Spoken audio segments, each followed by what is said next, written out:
bersyukur kepada Allah, mereka lah orang-orang yang menyembelih kurban. Allah Subhanahu wa taala berfirman, "Inna a'tainakal kautsar fashalli li rabbika wanhar inna syani'aka huwal abtar." Sesungguhnya kami, kata Allah, telah memberikan kepadamu, wahai Muhammad, Al-Kautsar, nikmat yang begitu besar, nikmat yang banyak, nikmat yang tidak putus-putus. Fashalli li rabbika wanhar. Oleh karena itu, maka salatlah. Salatlah hanya kepada Tuhan dan berkurbanlah dan menyembelih. Hadirin jamaah rahimakumullah, di ayat ini sangat nampak bahwa orang-orang yang bersyukur kepada Allah, mereka akan senantiasa sholat dan mereka akan tampakkan dengan ibadah kurban.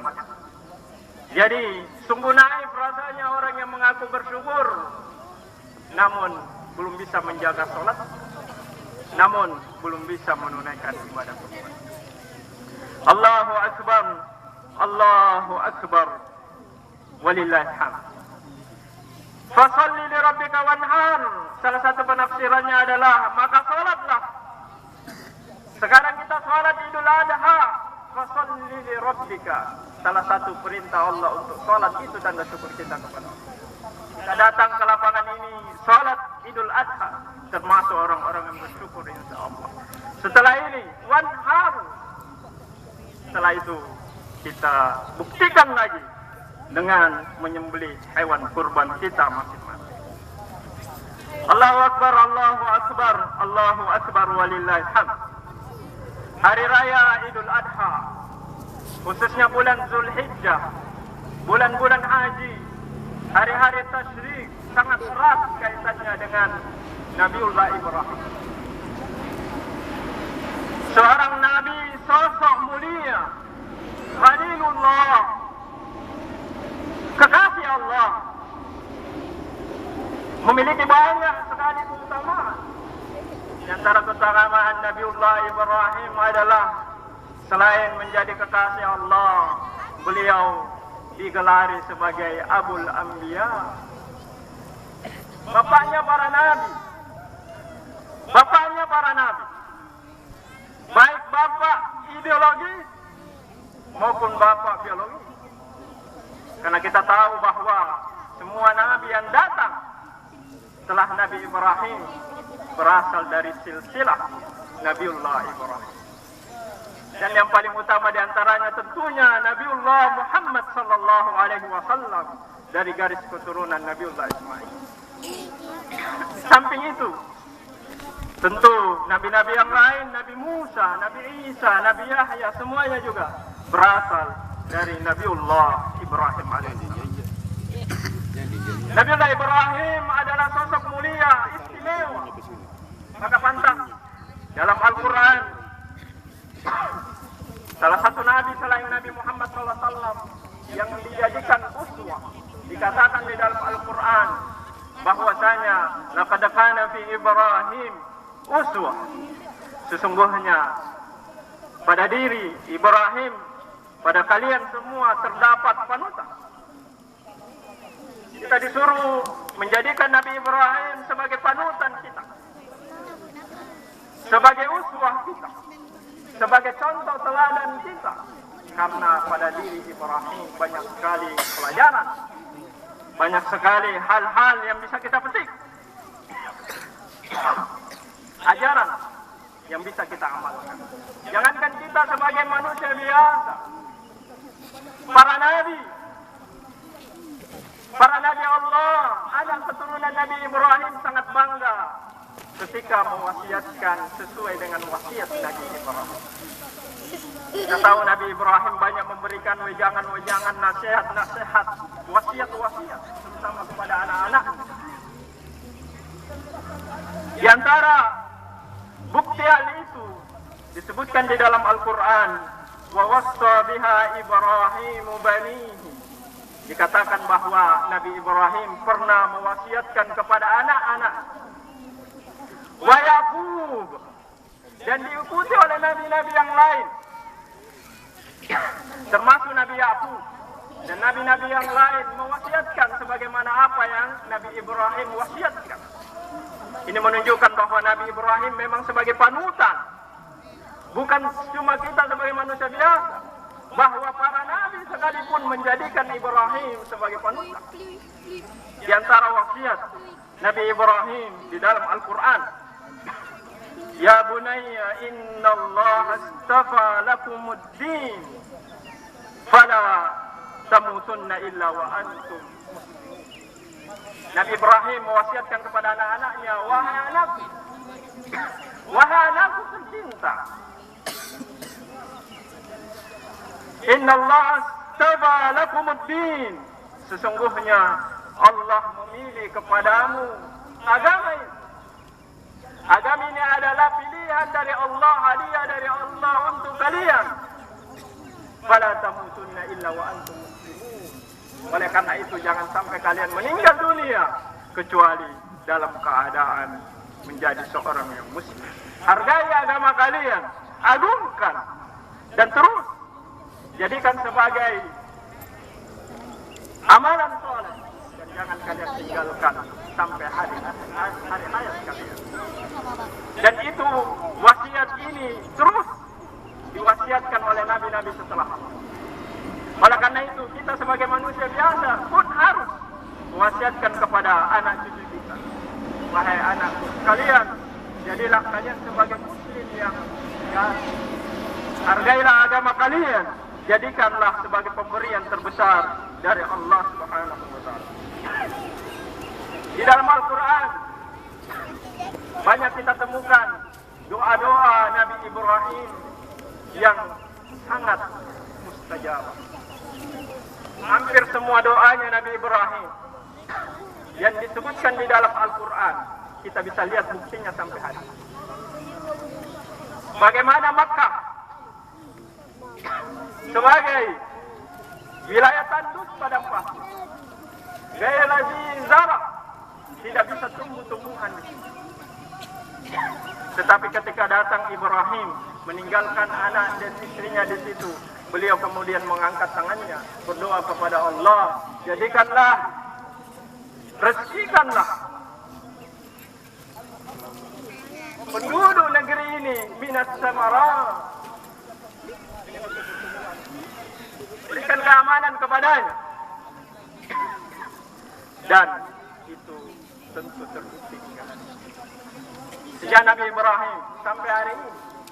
Bahkan ketika kafir Quraisy belum diutuskan Nabi Muhammad SAW, keamanan sangat terkenal di kota Makkah.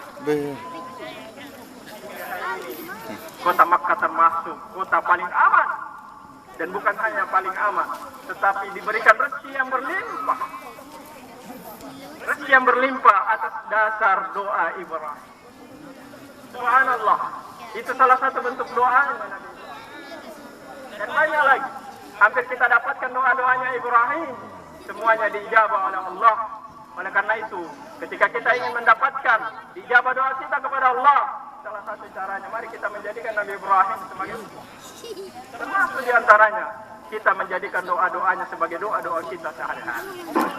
Allahu Akbar, Allahu Akbar, Allahu Akbar, walillahil hamd. Itulah keutamaan Nabi Ibrahim. Perkataannya, doanya diijabah Allah. Dan banyak lagi keistimewaan lainnya. Pertanyaannya, jamaah rahimakumullah, kira-kira apa rahasia utama? Apa rahasianya? Kenapa Nabi Ibrahim memiliki keutamaan begitu banyak? Mengapa Nabi Ibrahim menjadi kekasih Allah? Mengapa Nabi Ibrahim seakan-akan perkataannya berberkah? Dan bahkan dalam Al-Quran dikatakan keluarganya. Nabi-nabi yang lain hanya disebutkan namanya sendiri, tetapi dalam Al-Quran Nabi Ibrahim disebutkan wa ala Ibrahim, dan anak keturunan Ibrahim, keluarga Ibrahim diberkahi oleh Allah Subhanahu wa taala. Apa rahasianya jamaah sekalian? Maka pada kesempatan yang singkat ini, setidaknya kami akan menyampaikan minimal ada 4 hal sebagai poin penting mengapa Nabi Ibrahim mendapat keistimewaan yang luar biasa, sehingga dengan itu kita bisa menjadikannya sebagai uswah. Semoga dengan itu kita juga termasuk orang-orang yang diberkahi. Allahu Akbar, Allahu Akbar, la ilaha illallah, wallahu akbar, Allahu Akbar walillahil hamd. Keempat hal yang kami maksud adalah 4A. Akan satu asnya Nabi Ibrahim. Yang pertama adalah kata ikhlas.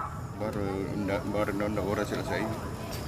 Kalau kita mengkaji ayat-ayat Al-Quran yang berkisah tentang Nabi Ibrahim, maka di situ akan kita temukan bagaimana keikhlasan Nabi Ibrahim dalam beribadah. Ibrahim sangat ikhlas dalam beribadah, terutama pada kisah sembelihan Nabiullah Ismail, anak yang paling disayang. Kita tahu bersama Allah Subhanahu wa taala berfirman, "Falamma balagha ma'ahu as-sa'i qala ya bunayya inni ara fil manam anni azbahuk." Qala fanzur madza tara. Qala if'al ma tu'mar satajiduni insyaallah minas sabirin. Berkatalah Ibrahim ketika melihat dalam mimpinya diperintahkan oleh Allah untuk menyembelih. Ini nanti bisa jadi latar di balik. Wahai anakku, aku melihat dalam mimpiku, aku menyembelih. Kira-kira bagaimana pendapatmu, wahai anakku? Wahai Ismail. Nabi Ismail mengatakan, if'al ma tu'mar. Kerjakan saja wahai bapak. Apa yang Allah perintahkan kepadamu. Maka insya Allah engkau akan mendapatkan aku termasuk orang-orang yang bersama. Apa itu? Hadirin jamaah, hafizakumullah. Di sini nampak jelas bagaimana keikhlasan seorang Ibrahim. Selain dengan ibadah-ibadah yang lainnya, membangun Ka'bah,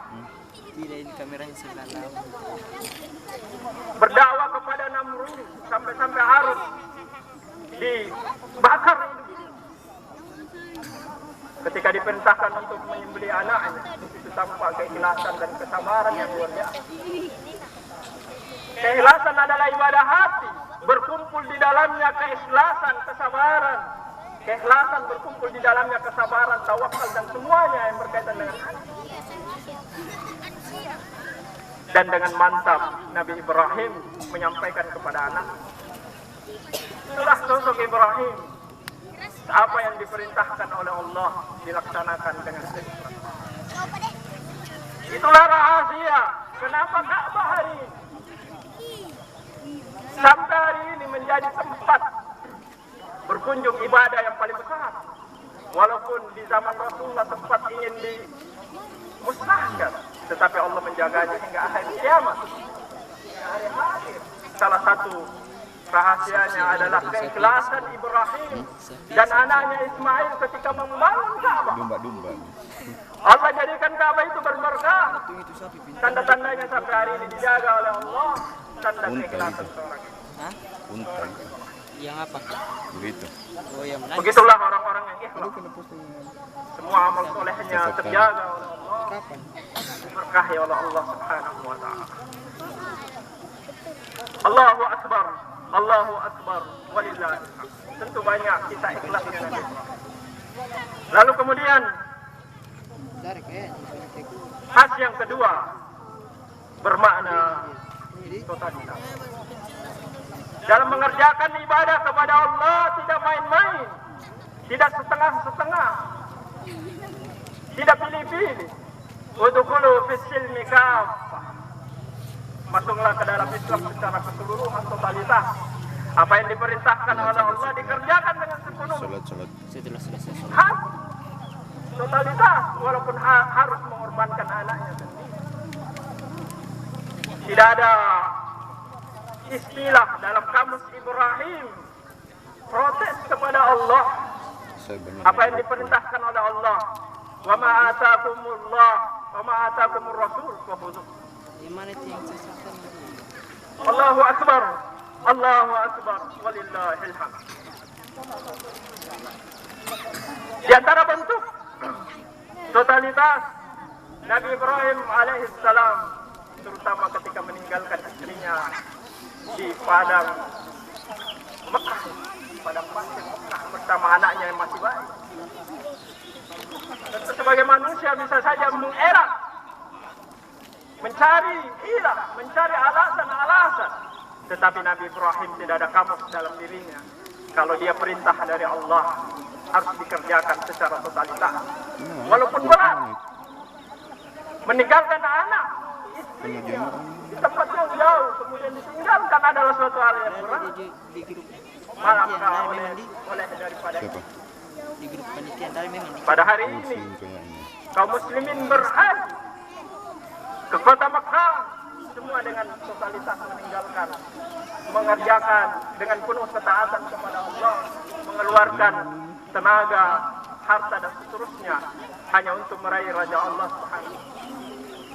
Sebagai bukti bahwa bagaimana Ibrahim sangat totalitas, dan itu dibuktikan dengan apa yang kita kerjakan sekarang. Allahu Akbar, Allahu Akbar, la ilaha illallah, wallahu akbar, Allahu akbar, walillahil hamd. Maka ibadah haji yang kita kerjakan maupun ibadah kurban, di situ tampak perintah agar kita bisa totalitas mengerjakan. Salah satu buktinya, kemudian Allah memerintahkan kepada kita dengan manasik haji. Banyak tata cara haji yang harus kita kerjakan, mulai dari pakaian ihram, mabit, kemudian lontar jumlah. Tidak ada di antara jamaah haji yang memprotes. Kenapa harus seperti ini? Kenapa harus seperti ini? Itu karena totalitas mengerjakan apa yang Allah berikan. Itulah Nabi Ibrahim. Apa yang datang dari Allah dikerjakan dengan sepenuh hati. Selain keikhlasan dan juga semangat untuk menjemput perintah Allah Subhanahu. Labbaik Allahumma labbaik, labbaik la syarika lak. Labbaik itu adalah tanda kita datang menjemput panggilan Allah secara total. Ini kita Allahu Akbar, Allahu Akbar, la ilaha illallah, Allahu Akbar. Hadirin jamaah, hafizakumullah. Kemudian yang ketiga adalah tuntas. Ya, hurufnya aja. Dan yang keempat sekaligus adalah kerja cerdas. Kan berkurban di bawah pakai Q. Kalimat ini sering kita dengarkan. Bekerja secara tuntas dan cerdas. Dan itu dilakukan oleh Nabi Ibrahim dalam pekerjaannya. Terutama di dalam surah Al-Baqarah disampaikan di sana bahwa wa idh ibtala Ibrahim rabbahu bikalimatin fa'atammahu. Ketika Allah memberikan kepada Nabi Ibrahim banyak sekali ujian, banyak sekali perintah, banyak sekali tuntunan. Di kalimatin banyak perintah dari Allah kepada Nabi Ibrahim. Apa yang dikatakan, apa yang dikerjakan oleh Nabi Ibrahim? Fa'atammahu. Maka sekali-sekali Ibrahim tidak pernah meninggalkan satupun perintah dari Allah. Semuanya disempurnakan. Apa yang diperintahkan oleh Allah disempurnakan dengan sebaik-baik. Selain totalitas dikerjakan dengan. Oleh karena itu, ketika kita mendapatkan perintah dari Allah, kita harus menyebutnya dengan sebaik-baiknya. Selain daripada itu, kita tuntas.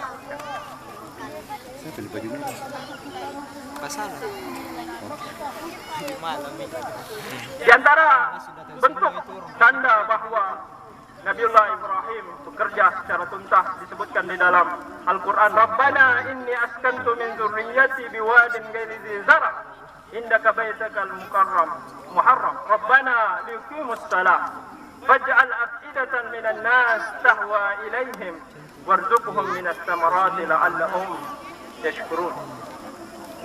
Bahwa Nabiullah Ibrahim ketika mengerjakan semua amalannya dikerjakan secara totalitas, meninggalkan anaknya dan dikerjakan secara detail, secara tuntas. Dan yang terakhir adalah dikerjakan dengan cerdas. Kalau kita melihat dari ayat-ayat dalam Al-Quran, khususnya doa-doa Nabi Ibrahim, maka kita melihat bagaimana kecerdasan Nabi Ibrahim. Memang Nabi Ibrahim diberikan kecerdasan di atas rata-rata, utamanya ketika berdakwah kepada Namrud, kepada orang-orang musyrik. Kita tahu kisahnya ketika beliau menghancurkan patung-patung, kemudian mengajak kaumnya untuk berpikir. Itulah Ibrahim bekerja dengan cerdas. Bahkan dengan doanya sekalipun, doa yang Nabi Ibrahim panjatkan kepada Allah Subhanahu wa taala menunjukkan bahwa Ibrahim bekerja dengan cerdas. Apa buktinya? Yaitu memanfaatkan perintah Allah dengan segala tantangannya, diiringi dengan doa-doa. Inilah orang yang cerdas. Ketika kita mengerjakan semua amal soleh, mari kita memanfaatkan hal itu untuk berdoa kepada Allah. Insya Allah diijabah oleh Allah. Insya Allah diijabah oleh Allah Subhanahu wa taala. Nabi Ibrahim mendirikan Ka'bah dengan susah payah bersama anaknya. Setelah mengerjakan membangun Ka'bah, beliau meminta kepada Allah, yakinikanlah kami termasuk orang-orang yang muslim, dan itu semua dijabah oleh Allah. Itu rahasia kenapa Nabi Ibrahim semua doanya dijabah oleh Allah, dikerjakan pada waktu-waktu yang tepat. Bahkan hadirin jamaah, hafizakumullah, ketika Allah menganugerahkan kepada Ibrahim sebagai seorang pemimpin, Allah mengatakan, ja'iluka imam, sesungguhnya kami akan menjadikan engkau wahai Ibrahim sebagai imam. Maka nampak kecerdasan Ibrahim.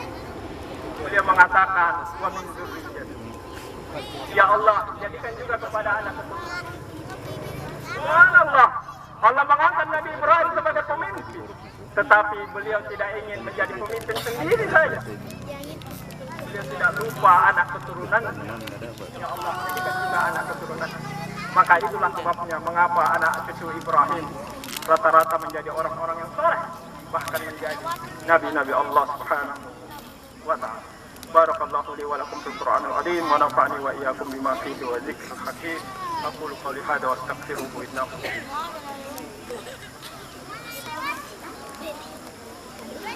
alhamdulillahi ala ihsanih wa syukru lahu ala taufiqihi wa amtinanih. Ashhadu an la ilaha illallah wahdahu la syarika lah ta'ziman li sya'nihi wa ashhadu anna Muhammadan abduhu wa rasuluh ad-da'i ila ridwanih. Amma ba'd. Hadirin jamaah rahimakumullah, dari apa yang kita sebutkan di khutbah pertama tadi, bahwa rahasia kesuksesan keistimewaan Nabi Ibrahim kepada Allah Subhanahu wa taala, maka semoga dengan itu menjadi inspirasi bagi kita semua, bukan hanya bagi diri kita tetapi keluarga kita semuanya, agar kita menjadi keluarga yang berberkah, keluarga yang diberkahi dan dikasihi oleh Allah Subhanahu wa taala. Maka mari kita laksanakan segala perintah Allah dengan ikhlas. Kita kerjakan ibadah kurban kita dengan ikhlas. Kita kerjakan salat kita dengan ikhlas. Bahkan kita mengerjakan ibadah-ibadah yang kecil dengan ikhlas, insyaallah pahalanya besar.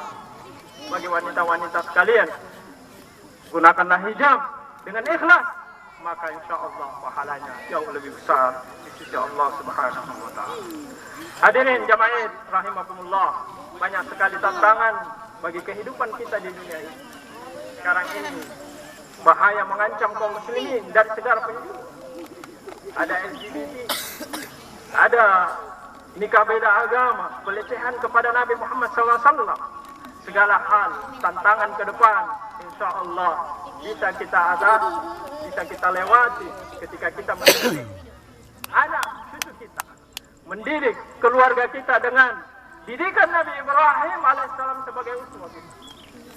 Kita didik mereka dengan ikhlas, kita ajarkan mereka ikhlas, kita ajarkan kepada mereka totalitas, menyambut segala perintah Allah tanpa nego-nego, dan kita kerjakan dengan tuntas dan juga cerdas, semuanya dalam rangka mengharap ridho Allah Subhanahu wa taala.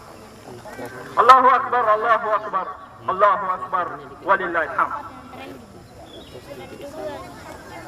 Ibadah kurban disyariatkan pada hari ini dan 3 hari ke depan. maka marilah kita laksanakan dengan sebaik-baiknya, dengan ikhlas dan totalitas.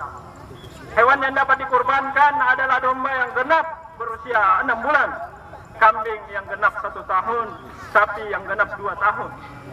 Hewan kurban tidak boleh memiliki cacat atau penyakit yang bisa berpengaruh pada dagingnya, jumlahnya maupun rasanya. Seekor domba maupun kambing hanya mencukupi untuk 1 orang atau 1 keluarga, sedangkan seekor sapi bisa mencukupi pada 7 orang.